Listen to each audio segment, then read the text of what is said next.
Hi everybody, this is Matt Hardy from AASHTO. So welcome to this webinar going over EconWorks and the EconWorks ETG. So I'm the Program Director for Planning and Performance Management here, and I help with the spend the money that the state DOTs voted on spending for the implementation of the SHARP 2 products. And EconWorks is one of the SHARP 2 products that AASHTO and FHWA are sort of jointly implementing. So thank you to our FHWA partners as well. This webinar, I guess Brian will get more into the webinar and sort of the overall purpose, but I just want to say a few words of sort of thank you to everybody for agreeing to be on this EconWorks expert task group. There are sort of three SHARP 2 products under the sort of moniker of the works that we're dealing with or implementing. One is PlanWorks, and then FHWA has taken the lead on that one. The other two are EconWorks, which is this one, and then TravelWorks. This is all part of the whole sort of SHARP 2 capacity or planning products implementation. This ETG is really, really important in sort of overseeing and helping AASHTO and FHWA further the implementation of EconWorks. I think this is a really cool, a really nice tool that state DOTs, MPOs, researchers, locals at the city and the county level can use to better analyze, better understand the overall effects that the transportation projects are going to have on a number of, host of different factors, economy, operations, that sort of thing. So I know everybody's busy. We all have day jobs, and this is sort of more of a volunteer effort, but I just want to say thank you for being on the ETG, for agreeing to be on the ETG. And I just want to emphasize that you guys are going to have a lot of input into how FHWA and AASHTO sort of spend this money that we have allocated towards the implementation of EconWorks. It's sort of a long-term project over the next, immediately sort of over the next 2 to 3 years, so with the money that we currently have in hand, but also long-term. I think this can be a very successful project, and sort of looking beyond just the SHARP 2 implementation money, and how do we make this sort of financially sustainable over the long term, I think is really, really important. And then your input into that will be critical. So again, just to sort of finish up, thank you. And again, we're all busy. We all have a day job. So I look forward to seeing you guys next week. And as we roll up our sleeves, please don't wear jackets or ties next week. Come casual, because we're going to be standing up. We're going to be moving around. We're going to be working and everything. So I look forward to seeing you next week. And with that, I'm going to turn it over to Brian Hong from AASHTO, who also works with me in the implementation of the SHARP 2 stuff. So Brian. All right, thanks, Matt. Good afternoon, everyone. My name is Brian Hong, and I'm the Program Coordinator for Policy here at AASHTO. A large part of my role in assisting in the implementation of several SHARP 2 products, including EconWorks. So EconWorks, just to reiterate, is designed to help transportation officials make more comprehensive and realistic assessments of the economic development impacts of transportation projects. And so the tools we'll be going over today help estimate which transportation improvements will support economic vitality by allowing decision makers to gauge potential increases in jobs and output, and by providing estimates of economic benefits in the areas of travel time reliability, access to labor and goods markets, and intermodal connectivity. And so this webinar is to give you all some of the context, some more context about EconWorks in advance of next week's ETG meeting. So I also wanted to thank you for joining us this afternoon, and we hope it's an informative session for all of you. While you are all muted as attendees right now, the Q&A chat box in the GoToWebinar menu on your screen is available for you to utilize at any point during the presentation, and we'll go over any submissions you may have near the end of the webinar. And so with that, I'll turn things over to Jeff Sidmeyer of Colorado DOT, who is the chair of the expert task group, to say a few words. So Jeff? Thanks, Brian. Good afternoon. As Brian mentioned, my name is Jeff Sudmeyer. I'm the manager of multimodal planning at CDOT, the Colorado DOT. So that includes statewide and regional planning, bike ped planning, and freight planning. And I think this is a great product and a great effort. I look forward to meeting you all next week. I think the EconWorks tool has a lot of potential, but I think it'll require continued effort and input from us as practitioners to ensure that it has sustainability and that there's also awareness that it's out there and that the folks that might benefit from its use are aware that it exists and familiar with it. So I think that's a key part of our role. By way of background, I'm not an expert by any means on EconWorks or economic analysis in general. So if that's what Matt was looking for in a chair, he failed in selecting me, but he's assured me that that's not the case. I do have a lot of interest in this area. I think like a lot of DOTs, we've dabbled in more robust analysis of projects and including economic analysis, but still have a lot to learn. And so from my perspective, I'm interested in supporting this effort, but I also have my own selfish motivations, which is that to learn from all of you and to see how we can not only make EconWorks work better for the planning community out there, but for myself, how we can use this in Colorado. So, I'll just reiterate what Matt and Brian said.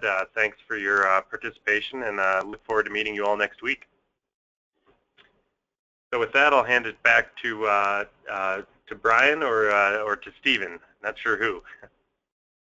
All right, thanks, Jeff.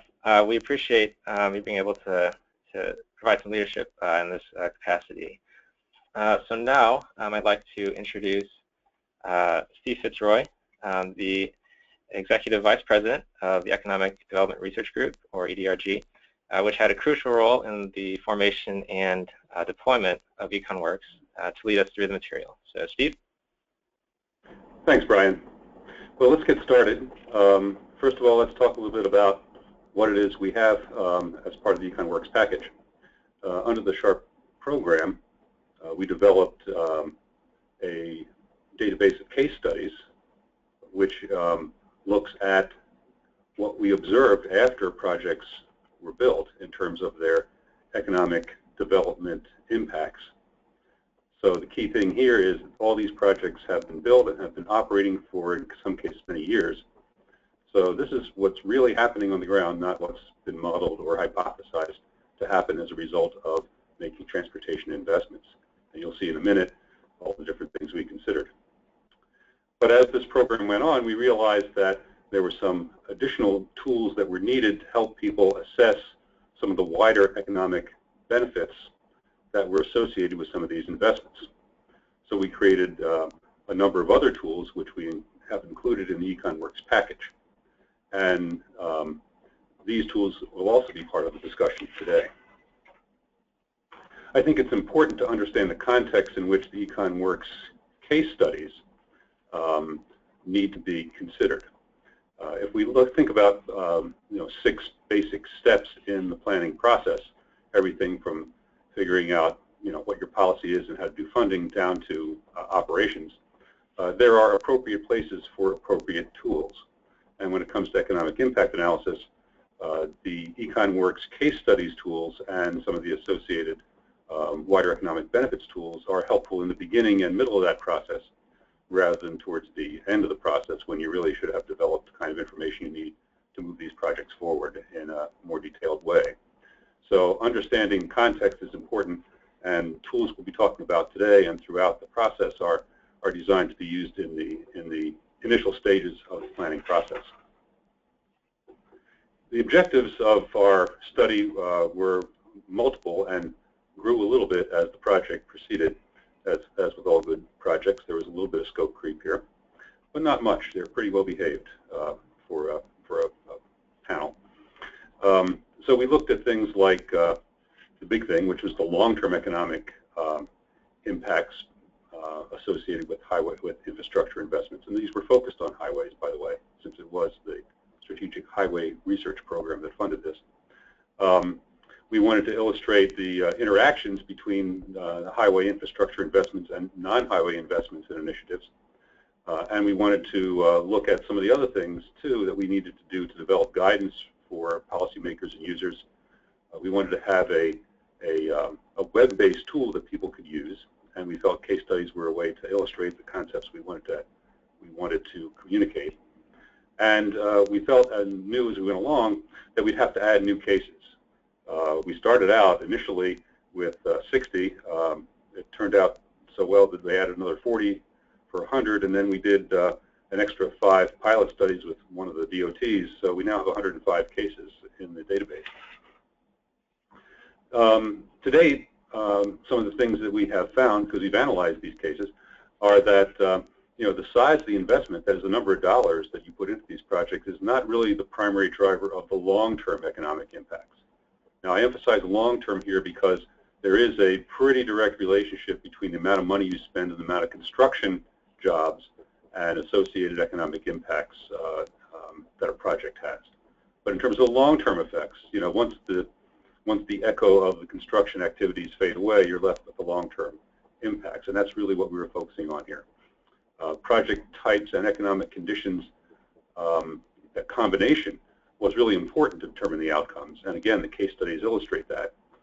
And we went through and did a meta-analysis of the cases and looked at what they were telling us, and things like the setting in which you find the project, the level of economic distress and activity, the intensity of use of the facility, and other concurrent economic development, infrastructure, and land use policies all really influence the long-term economic impacts that are derived from these investments. So it's not just the money, it's the context in which that money is spent that's really important.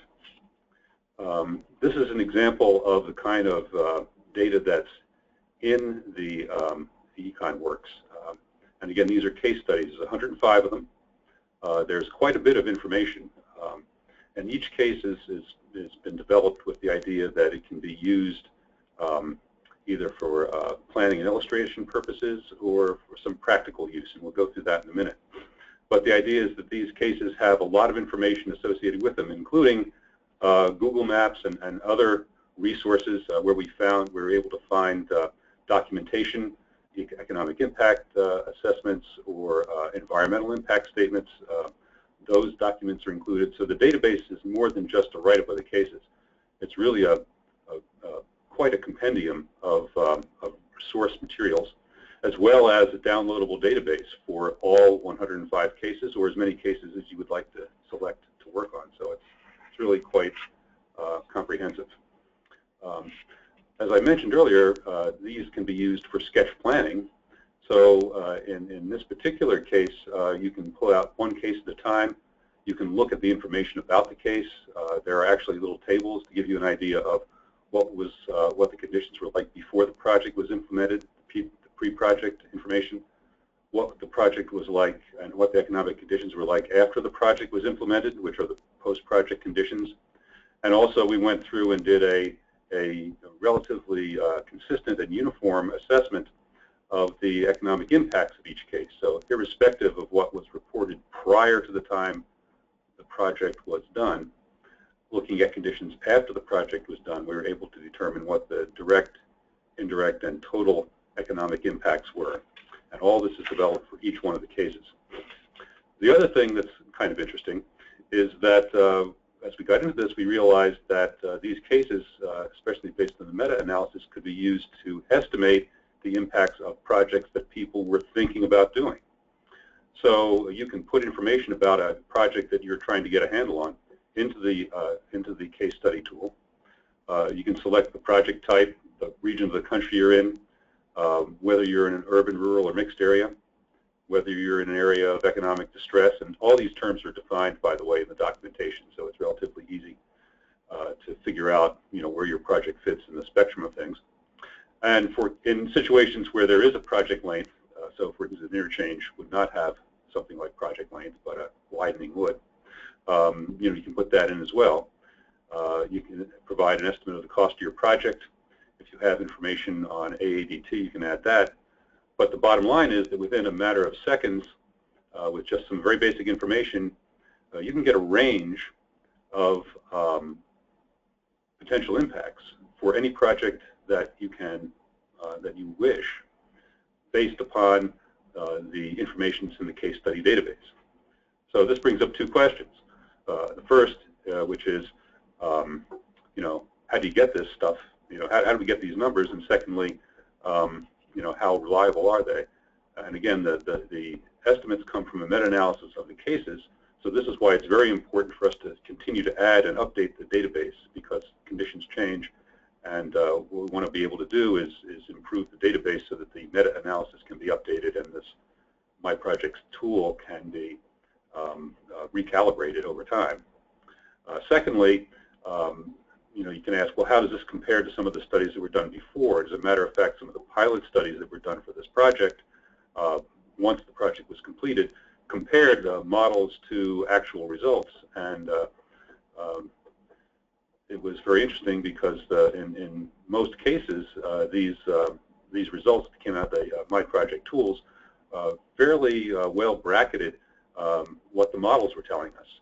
So in addition to having ground truthed the information, we have some pretty reasonable expectations that the ranges you get from the model from the tool will be reflective of what you would see once the project is completed. The other thing that I mentioned is that there's a lot of interactivity involved between not just the transportation investments, but also all of the other things that are going on around a project. So the narratives, and the narratives are really quite important for these cases. There's a lot of writing that's been done for each one to describe what's going on. But the narratives explain how these interactions occur. And the nice thing about the tool is by picking out cases that are similar to what you're thinking of doing, you can begin to understand what's happened in other parts of the country or in other projects in your area to the extent they're in the database, and how things you might need to do to make your project more effective in terms of economic impact can be described and elicited from the database.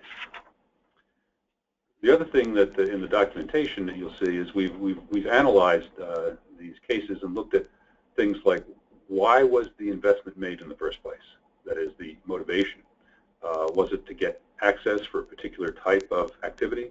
Was it to provide access to labor markets?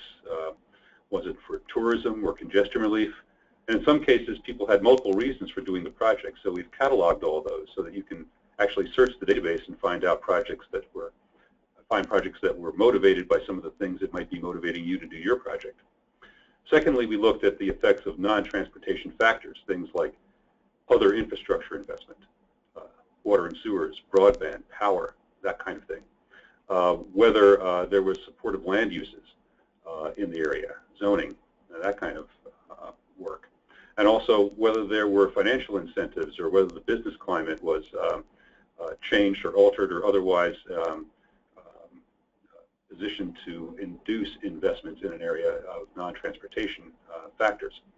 And we looked at distressed and non-distressed areas. So we had an idea of things like the number of jobs created for every $1 million spent based on a combination of factors.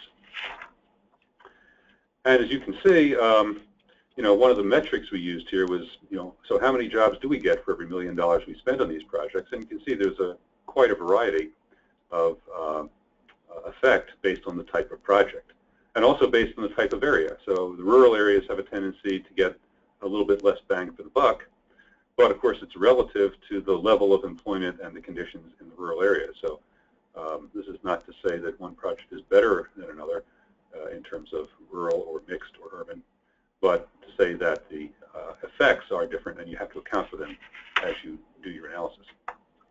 Another very important aspect that's grown out of this whole case study approach and database is that this ex post analysis, that is the post-mortem of the case studies, and the ability to do that is actually something that is being looked at throughout Europe, Australia, and by the World Bank.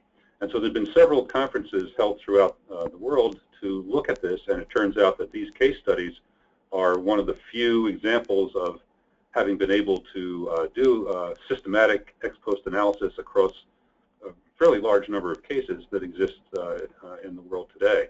The British are very interested in looking at the ex post situation because they have an audit requirement, and the French and the Mexicans are actually setting up permanent observation stations so they can do long-term tracking of the economy based upon of regions and their equivalents of states based on the level of transportation investment that's being made. So it's really quite interesting and exciting, and I think as we get into the meeting next week, we'll have some discussion on these topics too. So as I've mentioned, this whole undertaking has really led us to a better understanding of not only the interrelationships between transportation investments and non-transportation investments, but also helping us understand better the ex ante, that is the sort of modeling analysis that we get, and the ex post analysis, that is the once constructed as built effects. As I said, the British were quite interested in this because of their audit requirements and are looking at exactly this kind of thing through the National Audit Office to do ex post analysis on cases. I mentioned the fact that we have 105 cases, but as you would have noted, we have a number of different project types, 10 in all. We have a number of different combinations of urban or metropolitan, mixed, and rural settings, and a whole lot of other factors in here. So as you can see by this real quick tabulation, 105 cases gets pretty thin pretty fast in certain places. So that's why we're looking at the idea of, and why we designed the tool to allow us to add new cases as time goes on. So outreach to the state DOTs, outreach to MPOs, being able to work with others to bring new cases into the mix, and then having a process that does some quality control and quality assurance on the cases as they come in so that we're sure we have valid information is all very important and will be a topic of discussion that we will review more next week. But this sort of gives you an idea of, even with 105 cases, things get kind of thin, kind of fast. And so we'd be looking to fill this matrix in and build a more robust set of data as time goes on.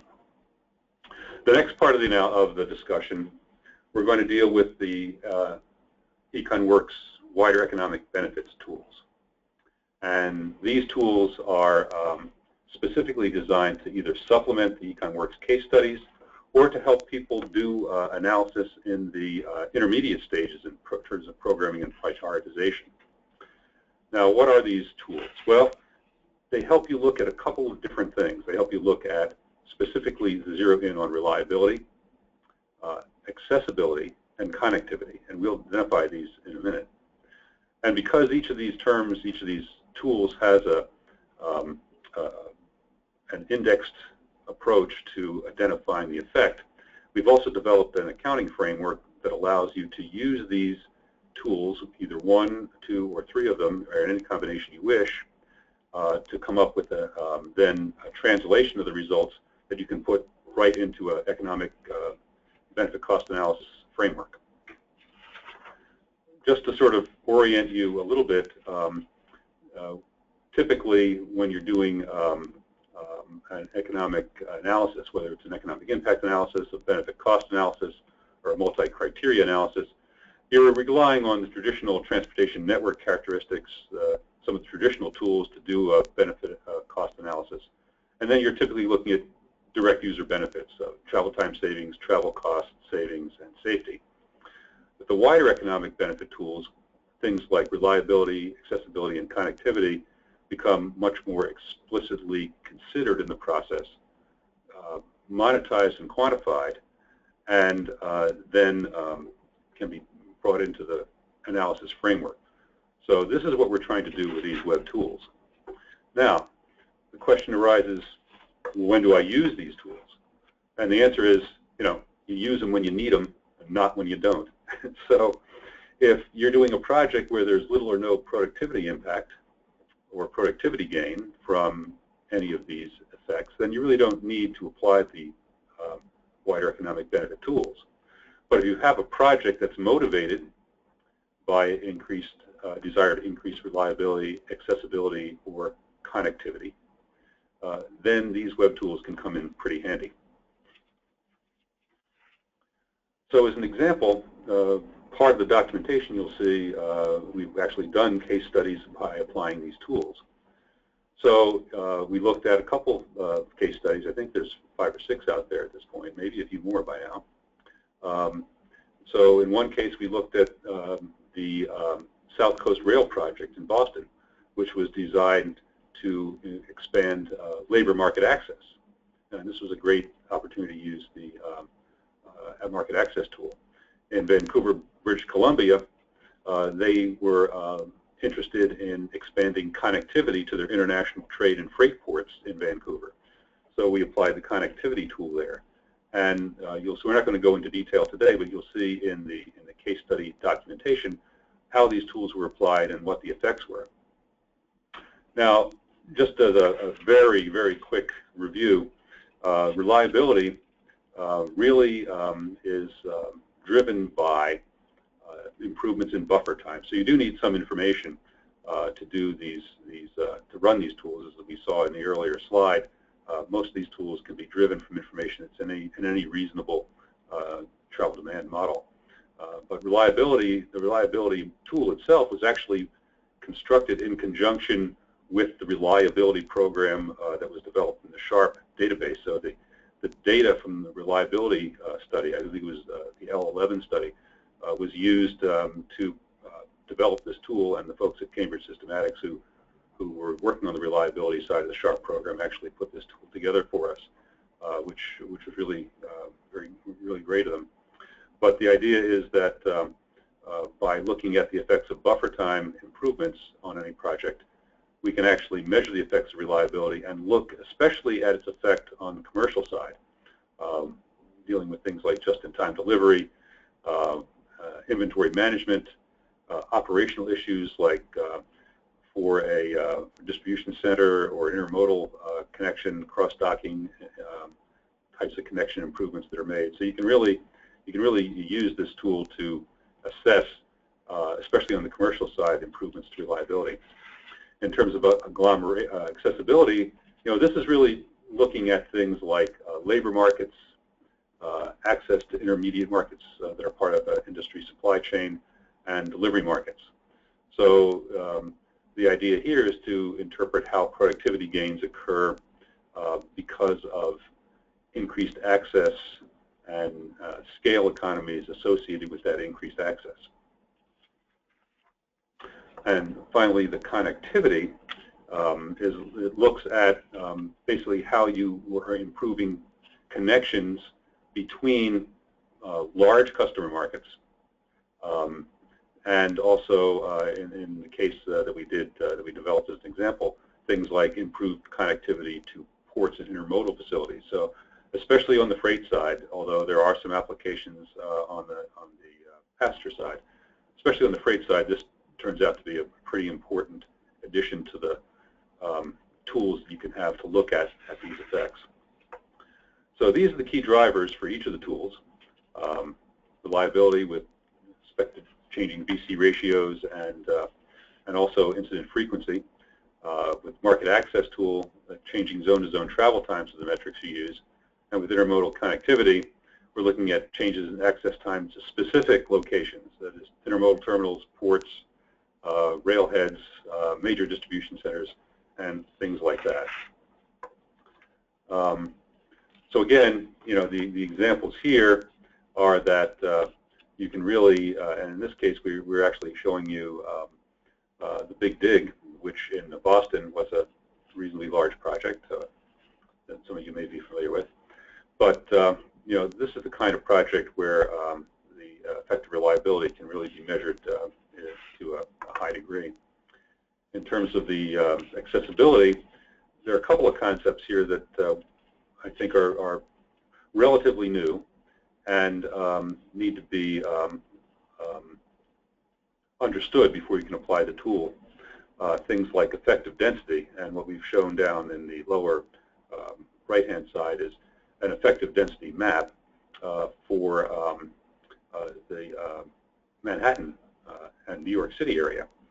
And in this particular case, we use an effective density decay function, which has been designed for the tool, that lets you look at things like the ability to access a particular area by either a lot or a few people. So in this sort of heat map in the lower right-hand side, you can see the red areas indicate areas that are like within an hour's commute for about 6 million people. The yellow areas indicate an area that is within a 1 hour's commute for about 7.5 million people in the New York area. And blue and gray areas are effectively accessible by relatively fewer people, 4 million and 2 million people within an hour's commute, respectively. So again, the access is really about how you get to a place, and then once you get there, the level of activity associated with it. And again, connectivity, in this case, we're really looking at things like the volume and value of goods that are moving between points and how those volumes and values are affected by ground access time. So as you can see, each of these tools, whether it's reliability, accessibility, or connectivity, all measure slightly different things. And so what the accounting tool does is it takes the measures that we have developed with the wider economic benefit tools, which are shown on the top table. I'm sorry, the top table shows what you would get with a typical assessment of benefits using traditional tools. And the bottom panel shows what you would get if you then applied the wider economic benefits tools. So doing a traditional economic impact analysis in this particular case, this is just an example, but with using traditional tools, if you got about $15 million worth of benefits, looking at travel time savings, environmental factors, safety, and other things, using the wider economic benefits tools, you would then be able to account for explicitly things like reliability, accessibility, and connectivity, and actually find improved benefit, monetized values of benefit that you can then add to the total benefits from a traditional tool, provided you've accounted for not double counted any of this. So again, these tools provide you with a little bit more flexibility and a little bit more range of specificity when it comes to looking at your analysis. So what have we learned in all this? Well, certainly we learned that there are ways to enhance the capabilities of existing analytic methods and tools. It's important, very important, to note that both the work that was done for the case studies and the wider economic benefit tools do not take the place of existing methods and tools.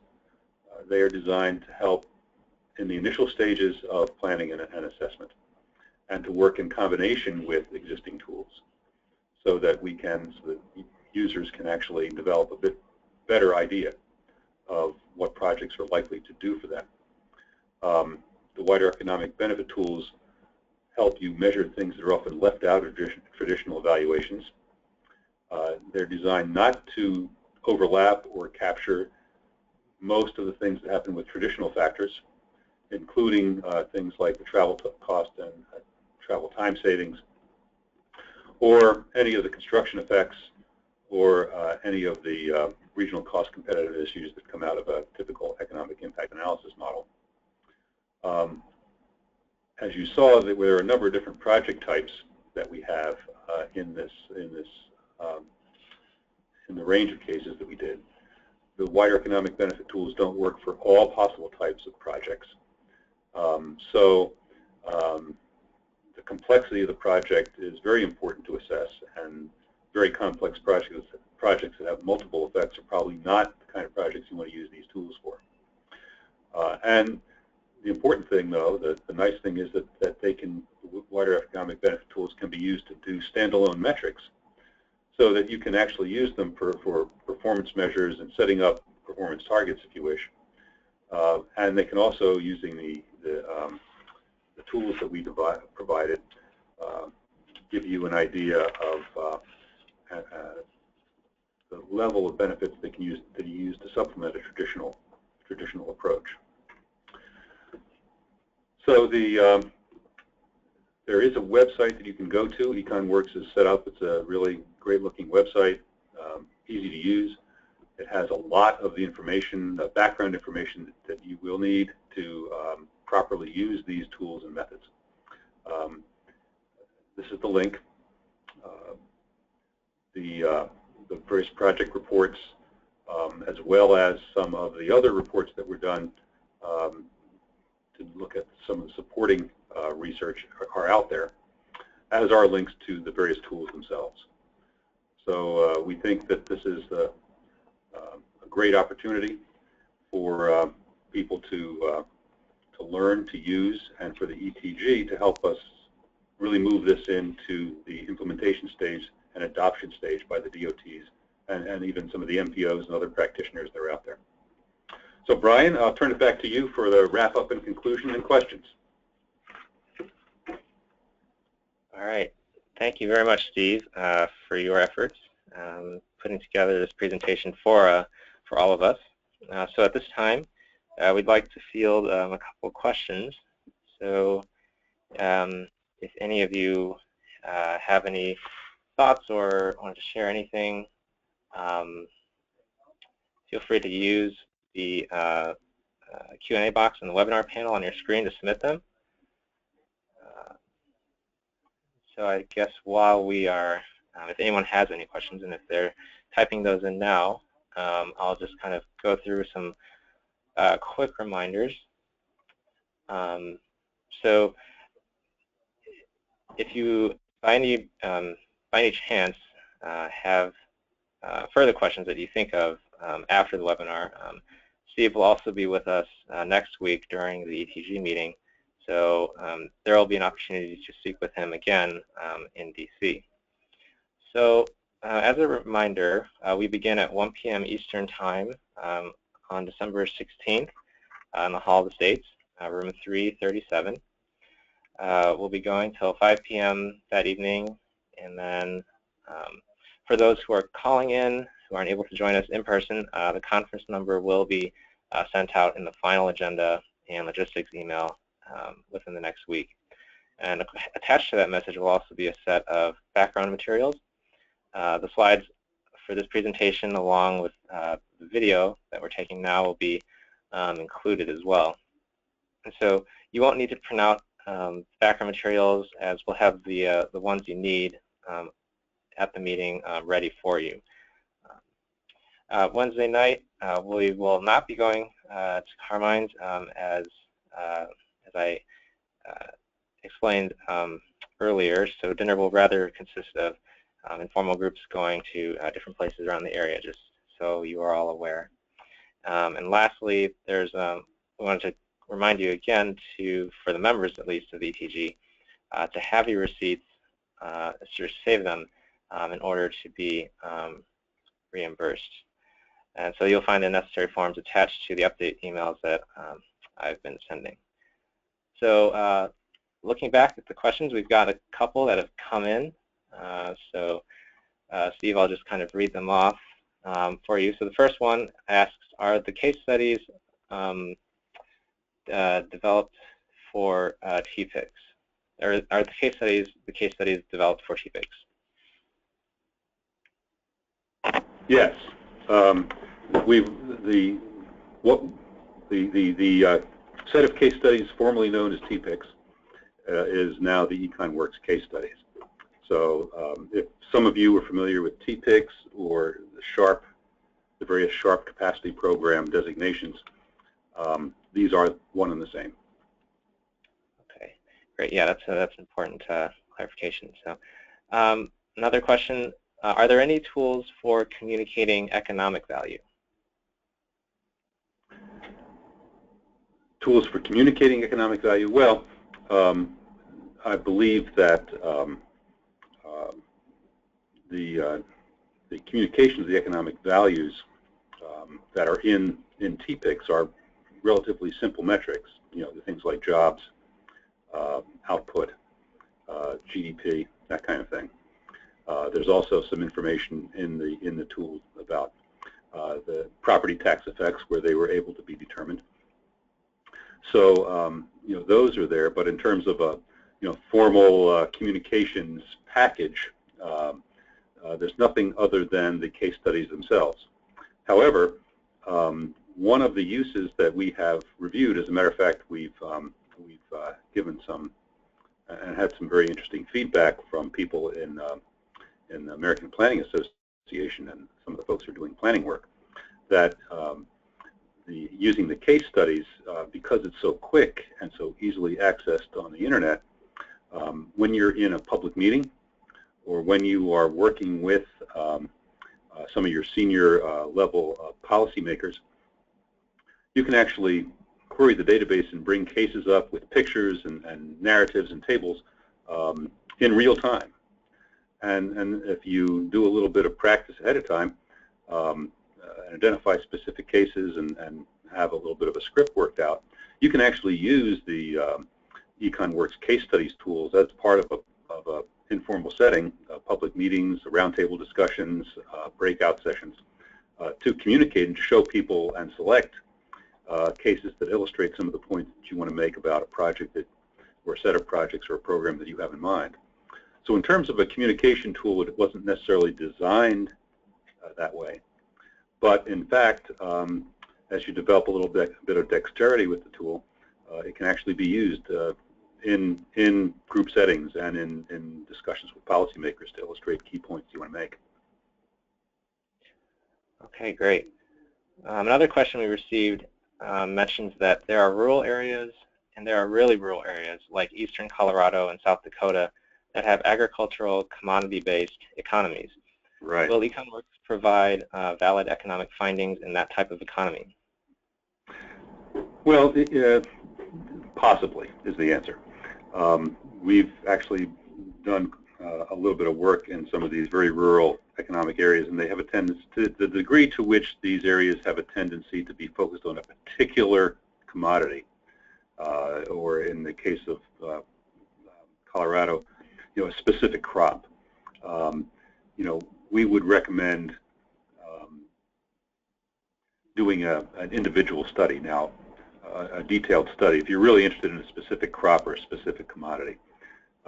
Of necessity, the work we did was at a pretty high level. And these are tools that are designed for the initial stages of a project. So we would say, you're welcome to use the tools and cases. You should to get started. But you may see things in there that don't make sense, or that you say, gee, I know better than this. And in cases like that, we would say, use the tools with some degree of caution.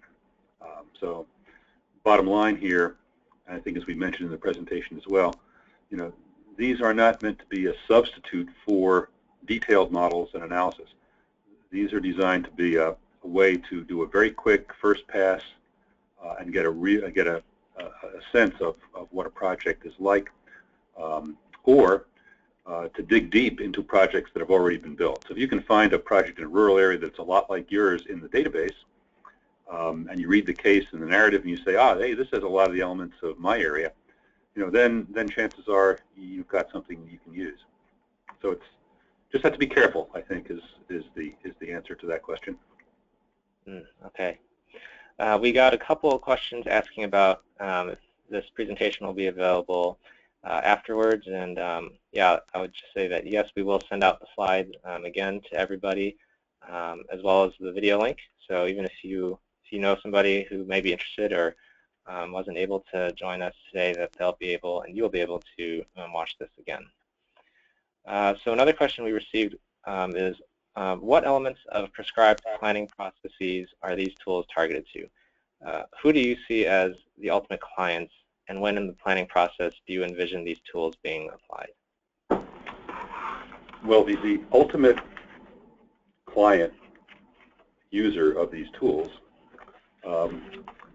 are really anyone, whether you're a public agency, a state DOT, or an MPO, or even a a private sector person who wants, or an organization that wants to learn more about how transportation infrastructure investments affect the economy, this tool is designed so that anyone can use it. You do not have to have a technical background, which is why it's actually kind of interesting to see policymakers and people who are on the policy side and planning side use this tool, as well as the people who are on the engineering side. So I think that in terms of the audience, although it was developed for primarily for the DOTs and certainly some of the larger MPOs, it really is a tool for doing planning and policy level analysis. In terms of the stage of the planning process, the case studies especially are designed for the initial stages. That is, when you're looking at evaluating policy initiatives or perhaps funding packages, or when you're doing some of the preliminary planning and strategic development of elements of a program. You can use these tools to figure out what the range of potential economic impacts of investments might be for a particular set of project or projects. And you can really run through quite a long list of different projects. You've got 40 or 50 projects that you want to put into a package, and you've got to whittle them down a little bit.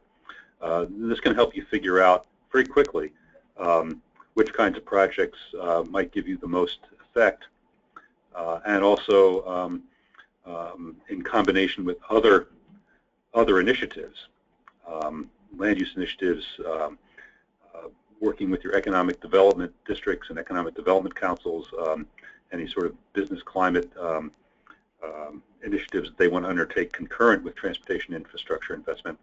This can help you figure out what those effects might be and put them into a package for more detailed analysis later on. So, as noted in some of the earlier slides, the case studies are designed for the very early stages of the planning process, not for developing necessarily a specific project at the EIS stage or moving to a 30% design or something like that.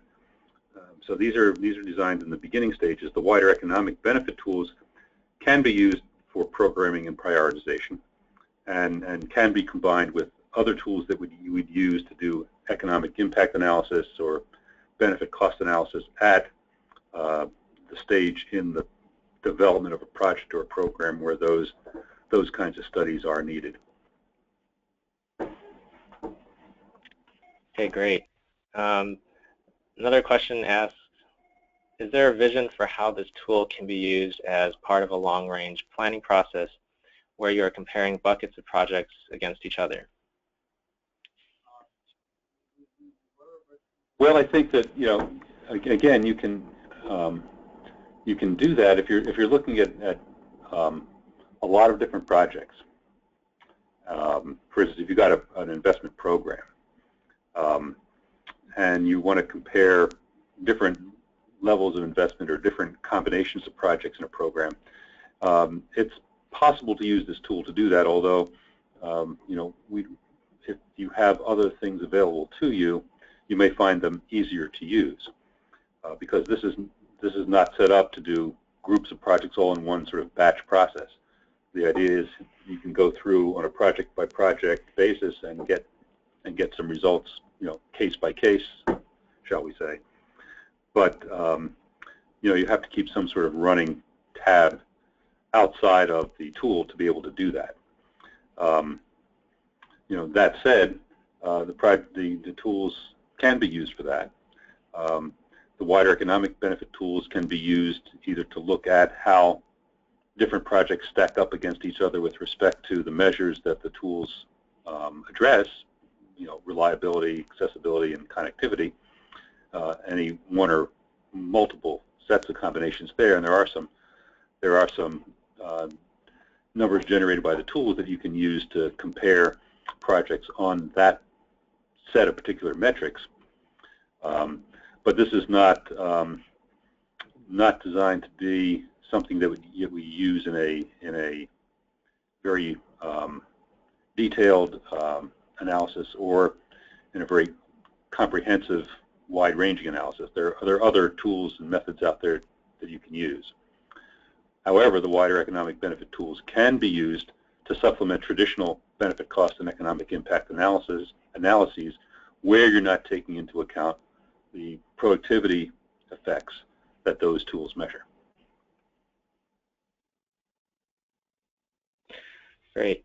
So as a supplement to what you said about communications, we had one sort of comment mentioning that from, I believe, Utah DOT, explaining that they're currently using TPICS as one tool to develop a multimodal solution set for a corridor.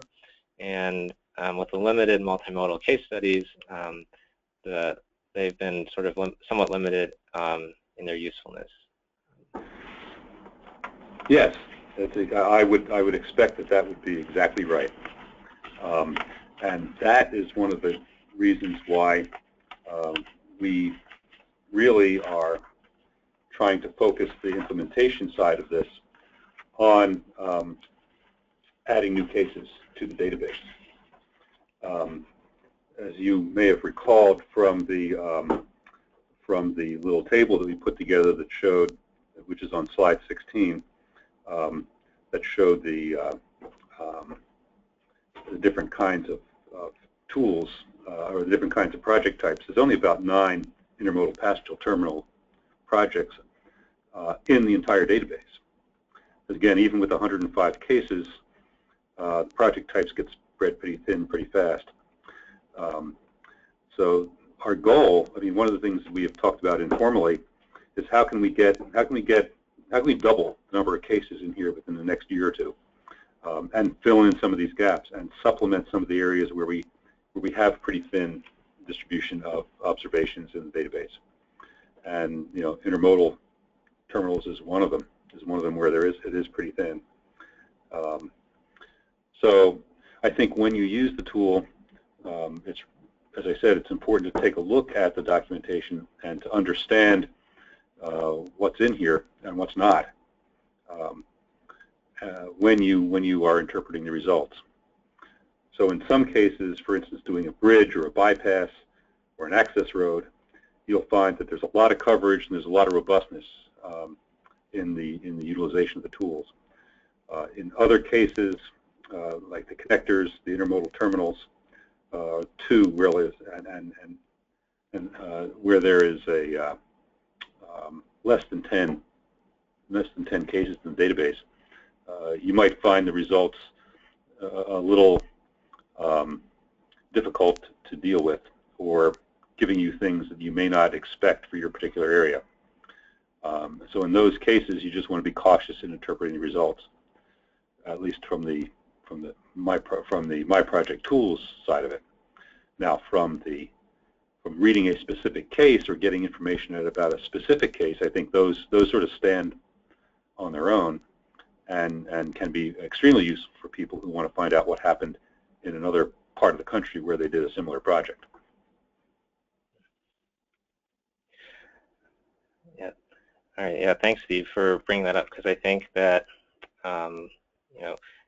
expanding the case study database as well as communicating the outputs and their value to the public are some of the things we'll be discussing next week as a group together. So I think these are great priming thoughts for that time. Are there any final questions? All right, so well, with that, I will conclude today's webinar and want to give a final thanks to Matt, Jeff, Steve, and all of you for your participation. So have a good day, and we will see you all next week here in DC.